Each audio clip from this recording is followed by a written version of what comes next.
আচ্ছা মিতু, আজকে বিকেলে কি তোমার একটু সময় হবে? জি, কেন স্যার? তুমি কি আমার সঙ্গে একটা জায়গায় যেতে পারবে? আপনার সঙ্গে?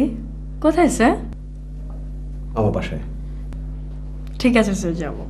তোমার হাজব্যান্ডকে ফোন করে জানিয়ে দাও। না স্যার, না জানালেও চলবে, অসুবিধা নেই।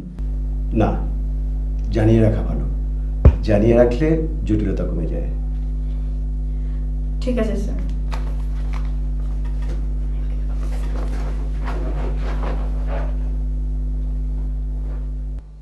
কি ব্যাপার কায়সার, নতুন জীবন কেমন লাগছে?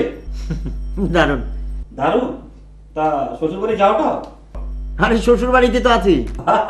বাবা, একেবারে চান কপাল। হ্যাঁ, তা শালি-টালি আছে তো? ওই একটা ব্যাপারে রিক্ত আমি, সিক্ত আমি, দেবার মতো কিছুই নেই। আরে আপন না থাকুক, চাচাতো, মামাতো, খালাতো, তাও নাই? খালাতো, মামাতো, চাচাতো বোন, আমাকে একটু বাঁচান তো বোন। আচ্ছা খালে, হ্যাঁ বল। আর কতদিন আর মানুষের শাড়ির দিকে নজর দেবে? এবার বিয়ের সাথে করো। আরে সেই জন্য তো তোমার শালির খবর নিচ্ছি না, তাও তো ম্যানেজ করতে পারলে না। কপাল খারাপ। তুমি তো বসের মেজাজ কেমন? ভালোই তো মনে হলো। কিন্তু তোমাকে যে চিন্তিত লাগছে। স্যার হঠাৎ আজকে আমাকে ওনার বাসায় নিয়ে যেতে চাইছেন, কেন আমি ঠিক বুঝতে পারছি না। তাই তো, বস তো কোনোদিন নিজের বাসায় কাউকে নিয়ে যায় না, ব্যাপারটা কি? দেখি কেন। Why'd you take the blame? Cause I didn't want you to wreck your life. You got the brains and the talent to go as far as you want. And when you do, I'll be right there to borrow another. Oh, Bart. Hello. হ্যাঁ বুয়া। হ্যাঁ শোনো, আমার আজকে বাসায় যেতে একটু দেরি হবে, বুঝেছো? তুমি একটু টুকে দেখে রেখো। আচ্ছা। এসো, বসো। তুমি বসো, আমি তোমার ভাবিকে ডেকে নিয়ে আসছি। Please be feel at home. Alright? Thank you sir.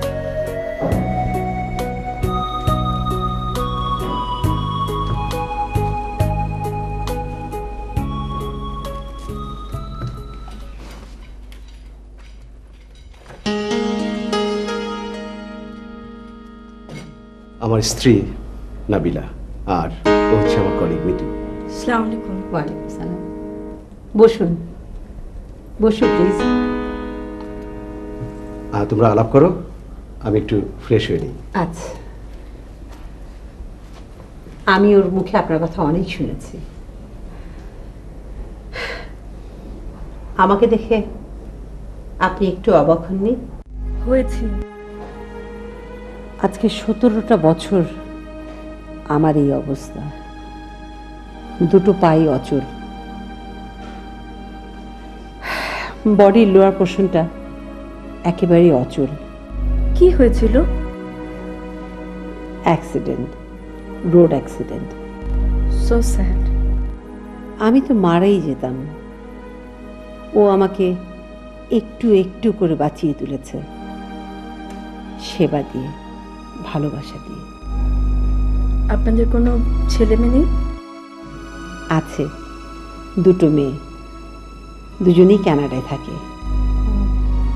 তোমার গল্প আমাকে অনেক করেছে। সরি, তোমাকে তুমি করে বললাম। তোমার কোনো আপত্তি নেই তো? না না। 17টা বছর ও আমাকে মাথায় তুলে রেখেছে। আমি কিন্তু একেবারেই অচল। স্ত্রী হিসেবে আমি ওর জন্য কোনো কর্তব্যই করতে পারি না। আমি কি বলতে চাচ্ছি তুমি বুঝতে পারছো? জি পারছি। জানো, ও নিজের চেষ্টায় বড়লোক হয়েছে, এতগুলো ইন্ডাস্ট্রির মালিক, কিন্তু ও কখনো আমাকে ইগনোর করেনি, করুণাও করে না, ভীষণ ভালোবাসে। আচ্ছা, তোমরা তো ওর সাথে থাকো, কখনো কি ওর ক্যারেক্টারে খারাপ কিছু তোমরা দেখতে পেরেছো? না। স্ত্রী হিসেবে আমি তাকে কিছুই দিতে পারি না, তারপরও একসাথে আছি। কেন জানো? কমিটমেন্ট। দাম্পত্য জীবনটাই একটি কমিটমেন্ট। নাবিলা, হ্যাঁ, কফি ফুরিয়ে গেছে, তুমি আমাকে বলো। ও সরি। মিতু, কালো কফি খেতে হবে। তোমরা খুব জমিয়ে ফেলেছো। আমি একটু ইন্টারাপ্ট করবো, একটু কফির সময়, ঠিক আছে? আচ্ছা মিতু, তোমার সাথে কোনো কথাই হলো না। বসের বাসায় গেলে কি দেখলে, কি খেলে, কিছু একটা বলো। না, বলার মতো কিছু না। বলার মতো নেই তো বস হঠাৎ করে তোমাকে ডাকলেন কেন? সেটা আমি কি করবো? তুমি স্যারকে জিজ্ঞেস করো। হ্যাঁ, বসকে কি জিজ্ঞেস করা যায়? তুমি বলো। আরে কি বলবো? আচ্ছা, বস কি খুব সুন্দরী? মানে মানে বসের বউয়ের কথা বলছি। উনি নিশ্চয়ই বসের বস। হ্যাঁ, রাজাই করিছে রাজ্য শাসন, রাজারে শাসিছে রানী। ও আচ্ছা, উনি কি খুব সুন্দরী? আসলে স্যার, তোমাকে তো আমি সবই বলি। আসলে স্যার আমাকে ডেকেছেন ইনডাইরেক্টলি এটা বোঝানোর জন্য যে আমি যেন সাইফকে না ছাড়ি, আমি যেন আমার সংসারটা সুন্দর মতো করি। তাহলে বসের কি একই কেস? মানে মানে বস কি বসকে ছেড়ে চলে গেছে? তোর না, বরং তার উল্টোটা। উনার ওয়াইফ ফিজিক্যালি ডিসেবল। ভদ্রমহিলার লোয়ার পোর্শন প্যারালাইজড আছে অনেকদিন ধরে। বলো কি? হ্যাঁ, আমার তো বসের পা ধরে সালাম করতে ইচ্ছে করছে, আমারও। কিন্তু এইসব দেখেও তোমার মনটা বদলালো না? না কোনো ভাবান্তরই হলো না?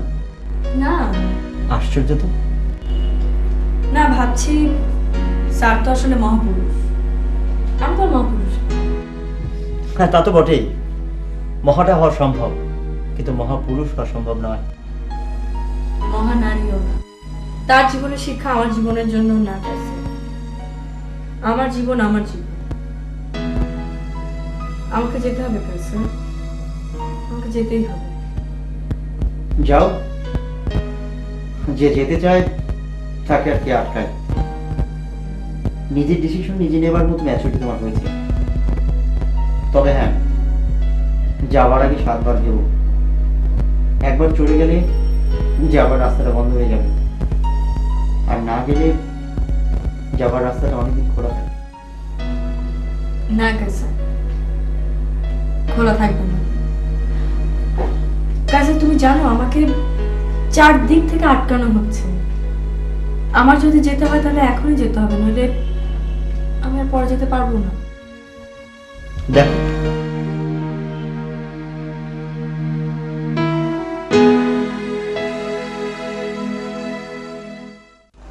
তোমার ওই পিএমএটার খবর কি? মিতু হ্যাঁ, আছে মনে হয় ভালোই, তবে খুব অন্যমনস্ক থাকে। তোমার কি মনে হয় ও ডিসিশন চেঞ্জ করবে? না, তাহলে ওকে আমাদের বাসায় আনলি কেন? ওকে আমি জীবনের আর একটা দিক দেখাতে চেয়েছিলাম। দেখলো তো, কিছু শিখেছে? শিখবে না, কারণ ও এখন অন্ধ। তাহলে তুমি ওকে প্রচন্ডভাবে একটা ধমক দিয়ে দাও। সেটা আমার রাইটের ভিতরে পড়ে না। কেন পড়বে না? তুমি সবার এত ভালো মন্দ দেখো। আর সবচেয়ে বড় কথা, আমি বললেও শুনতো না। তুমি তো স্বার্থপরের মতো কথা বলছো। না, আমি বাস্তবতা বুঝে কথা বলছি। আমি বললে যদি ওর কিছু উপকার হতো তাহলে বলতাম। একটা কথা শোনো, যে ঘুমিয়ে থাকে তাকে জাগানো সম্ভব, কিন্তু জেগে জেগে যে ঘুমের ভান করে তাকে তুমি কি করে জাগাবে?